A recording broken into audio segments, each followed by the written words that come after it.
बल्लू जंगल के पक्षियों का घोंसला बनाने का काम किया करता था। वो बहुत ही नेक दिल था और कई बार मुफ्त में भी पक्षियों को घोंसला बनाकर दिया करता था। बल्लू जी, मेरी कल ही मीनू मौसी से बात हुई है।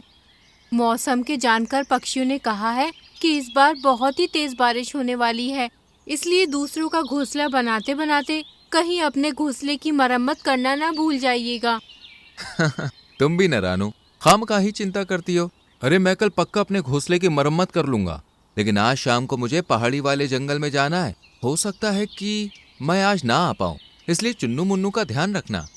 बल्लू काम से पहाड़ी वाले जंगल की तरफ निकल जाता है। शाम होते ही तेज हवाएं चलनी शुरू हो जाती हैं और जोरदार बिजली की गड़गड़ाहट के साथ बारिश होना शुरू हो जाती है। माँ, माँ, ये कैसी आवाज थी और आसमान में वो झालर जैसी क्या चमकी?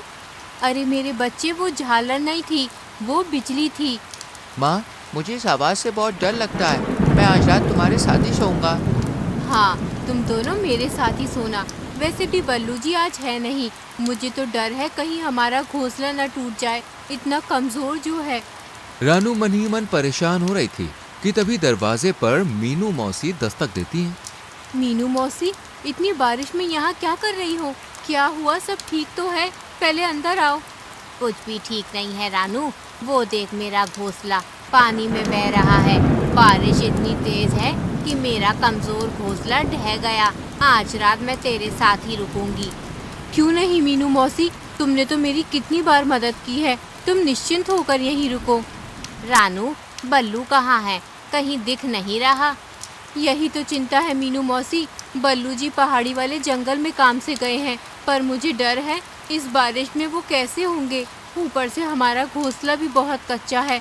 तुम्हारा घोंसला तो फिर भी मजबूत था, जब वो ढह गया तो हमारे इस घोंसले का क्या ही होगा। रानू और मीनू दोनों बातें कर ही रही थीं कि तभी रानू के घोंसले की आधी छत गिर जाती है और बारिश का पानी घोंसले में आने लगता है। जिसका डर था वही हुआ। मीनू मौसी, चुन्नू को लेकर बाहर निकलो, मैं मुन्नू को लेकर आती हूँ। चारों घोंसले से बाहर पेड़ की टहनी पर बैठ जाते हैं और बारिश में भीगने लगते हैं। रानू, चुन्नू मुन्नू को ज्यादा देर तक बारिश में रखना ठीक नहीं है। मैं यहाँ इनके पास रुकती हूँ। तू जा किसी से मदद मांग ले। सही कहती हो मीनू मौसी, मैं अभी कालू भैया के पास जाती हूँ, शायद हमारी मदद हो जाए। कालू भैया, हो कालू भैया, दरवाजा खोलो तो कालू भैया। दरवाजे की तरफ देखने की कोशिश भी मत करना। तुमने कोई हवेली नहीं बनाई है मेरे लिए।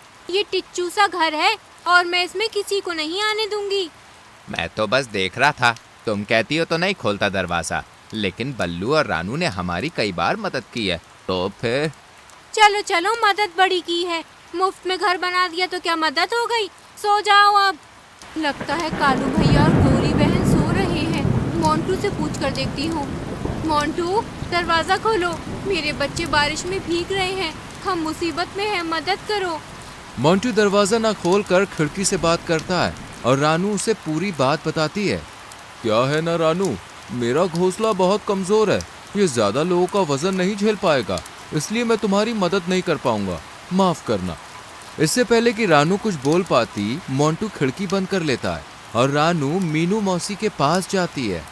सब मतलबी हैं। तूने और बल्लू ने कितनी बार इनकी मदद की। किसी को राशन दिया तो किसी का मुफ्त में घर बनाया, पर आज जब तेरा घर टूटा है तो सब पीठ दिखा रहे हैं।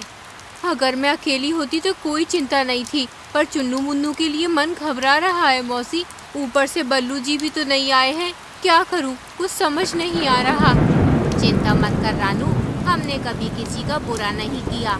भगवान भी हमारे साथ बुरा नहीं करेगा। हम दोनों अपने पंखों में चुन्नू मुन्नू को छुपा लेते हैं।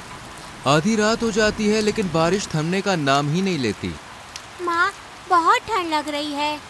मुझे भी बहुत भूख भी लगी है। रानू, क्या तूने इन्हें कुछ खाने को नहीं दिया था? नहीं मीनू मौसी, दोनों बल्लू जी के साथ खाने की जिद कर रहे थे, पर वो तो है नहीं, और अब तो राशन भी बर्बाद हो गया। इतनी बारिश हो रही है, ना जाने हमारा क्या होगा। तू घबरा मत, चलो मेरे साथ चलो सब लोग। मीनू मौसी रानू और चुन्नू मुन्नू को लेकर एक बड़े से पेड़ के पास जाती है। पेड़ राजा जागो, पेड़ राजा, हमें तुम्हारी मदद चाहिए। क्या हुआ मीनू मौसी, तुम और रानू चिड़िया, तुम सब इतनी बारिश में यहाँ क्या कर रहे हो?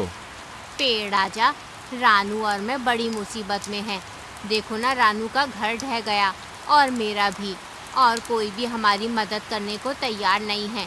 क्या तुम हमें रहने के लिए छत दोगे? कैसी बात करती हो मीनू मौसी? रानू, बल्लू और तुमने कितनी बार मुझे कटने से बचाया है। अब भला मैं तुम्हारी मदद नहीं करूँगा तो कौन करेगा? जल्दी से मेरे इस बड़े से होल में आ जाओ, मैं तुम्हें सुरक्षा भी दूंगा और खाने को ढेर सारे फल भी। जल्दी आ जाओ। रानू और मीनू तुरंत ही चुन्नू मुन्नू के साथ पेड़ के होल में बैठ जाती हैं। वहाँ बहुत सारे फल भी खाते हैं वो लोग, और फल खा के सभी अपनी भूख मिटा लेते हैं। देखते ही देखते पूरी रात गुजर जाती है। मीनू मौसी, सुबह हो गई है, बारिश भी रुक गई है। मैं जाती हूँ पहाड़ी वाले जंगल में बल्लू जी को देखने। तुम चुन्नू मुन्नू का ध्यान रखना, मैं जल्दी आ जाऊंगी। हाँ हाँ, मैं इनका ध्यान रखूंगी। माँ, मुझे भी तुम्हारे साथ चलना है। हाँ मुझे भी, मैं भी अब उड़ सकता हूँ, हमें भी अपने साथ ले चलो ना। चुन्नू मुन्नू के जिद करने पर रानू उन्हें भी अपने साथ ले जाने के लिए तैयार हो जाती है, और फिर तीनों बल्लू को ढूंढने निकल पड़ते हैं, जो पहाड़ी वाले जंगल में एक ऊंचे से पेड़ पर बैठा हुआ था। बल्लू जी, मैं तो घबरा ही गई थी, आप आए ही नहीं। रानू, मैं तो आ रहा था, लेकिन बारिश इतनी तेज अचानक आ गई कि मुझे मौका ही नहीं मिला। इसलिए अब निकल रहा था कि इतने में तुम आ गई। चलो अपने घर चलते हैं। नहीं बल्लू जी, मैंने कहा था ना, अपने घर की मरम्मत कर लीजिए, पर आपने मेरी एक नहीं सुनी और हमारा घर बारिश में टूट गया। अरे नहीं, तो तुम सब कहाँ रहे रात भर? रानू बिल्लू को सब बताती है, और फिर चारों अपने जंगल के लिए निकल पड़ते हैं। उन्हें पहुंचते पहुंचते शाम हो जाती है, और तेज हवाओं के साथ हल्की हल्की बूंदाबांदी शुरू हो जाती है। अरे नहीं, लगता है मैं आज भी अपना घर नहीं बना पाऊंगा। कोई बात नहीं, हम पेड़ के होल में रह लेंगे, वो बहुत बड़ा है। हाँ, और वहाँ बहुत से मीठे फल भी हैं खाने को, मजा आएगा। चारों पेड़ के होल में पहुंचते हैं, जहां मीनू मौसी भी बैठी हुई थी। मैं तो डर ही गई थी कि कैसे होंगे तुम सब, पर अब जान में जान आई। तुम लोग ठीक हो? चलो ये फल खा लो, पेड़ ने दिए हैं, बहुत स्वादिष्ट है। देखते ही देखते बारिश शुरू हो जाती है। रानू और बाकी सब सो जाते हैं, पर तभी किसी के चिल्लाने की आवाज आती है। बचाओ, कोई तो बचाओ, मेरा राशन, मेरा घर, कोई तो मदद करो रे। अरे भगवान, गौरी गौरी, तुम मेरा हाथ पकड़ो। मीनू मौसी, ये आवाज कैसी? लगता है जैसे गोरी और कालू की है, शायद कुछ हुआ है।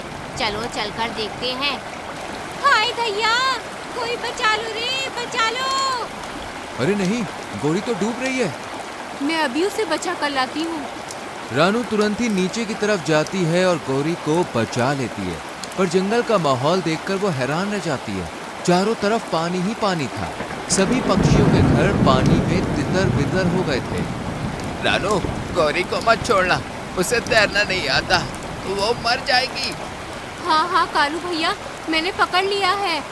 कोई मेरी मदद करो, मैं अपने ही घर में फंस गया हूँ, कोई मदद करो। रानू गौरी को लेकर पेड़ के पास पहुँचती है। इतने में उसे मोंटू की आवाज सुनाई देती है। मीनू मौसी, ये मोंटू की आवाज कहाँ से आ रही है? ऐसा लगता है वो जो पानी में घर बह रहा है ना, उसमें से आ रही है। हाँ, ये तो मोंटू का ही घर है। देखो ऊपर मोर पंख भी है, लगता है मोंटू की जान खतरे में है। मैं अभी उसे बचा कर लाती हूँ। मैं भी आती हूँ। और मैं भी। कोई तो मुझे बाहर निकालो, ये दरवाजा जम गया है, पानी भी अंदर भर रहा है। बचाओ, कोई तो बचाओ। तुम चिंता मत करो मोंटू भैया, हम आ गए हैं। तीनों मोंटू को जैसे तैसे घर से बाहर निकालते हैं और बाकी जंगल वासियों को भी सही सलामत पेड़ के होल में ले जाते हैं। रानू की दिलेरी देखकर सभी पक्षियों के सर शर्म से झुक जाते हैं। रानू बहन, मैंने तुम्हारे बुरे वक्त में तुम्हारी मदद नहीं की। तुम रात भर अपने बच्चों के साथ मदद को भटकती रही, लेकिन मुझे फिर भी तरस नहीं आया और तुमने एक बार भी अपने बारे में नहीं सोचा और मेरी मदद करने दौड़ पड़ी। मुझे माफ कर दो। मुझे भी माफ कर दो रानू और मीनू मौसी, मैं भी उतना ही गुनहगार हूँ जितनी की गौरी। इसने मना किया और मैं मान गया। मुझे तो तुम्हारी मदद करनी चाहिए थी। मैंने भी तुम्हें यूं ही छोड़ दिया, ये जानते हुए कि बल्लू भैया घर पर नहीं है। मैंने तुम्हारी मदद नहीं की, मुझे भी माफ कर दो। कोई बात नहीं, आप सबको अपनी गलती का एहसास है, हमारे लिए यही काफ़ी है। और वैसे भी गलती का एहसास होना सबसे बड़ा पश्चाताप होता है। मैंने आप सभी को माफ़ किया। रानू ने माफ कर दिया मतलब मैंने भी माफ कर दिया। लेकिन याद रखना, हम सब एक दूसरे के सुख दुख के साथी हैं, इसलिए ऐसा दोबारा ना करना। तो देखा दोस्तों, रानू और मीनू को उनकी अच्छाई का फल आखिरकार मिल ही गया। इसलिए कहते हैं कि कभी किसी को मुसीबत में पीठ नहीं दिखानी चाहिए, क्योंकि परेशानी कब आपके दरवाजे पर आ जाए कहा नहीं जा सकता। इसलिए सबकी मदद करनी चाहिए। क्या पता आपकी अच्छाई का फल किस रूप में मिल जाए।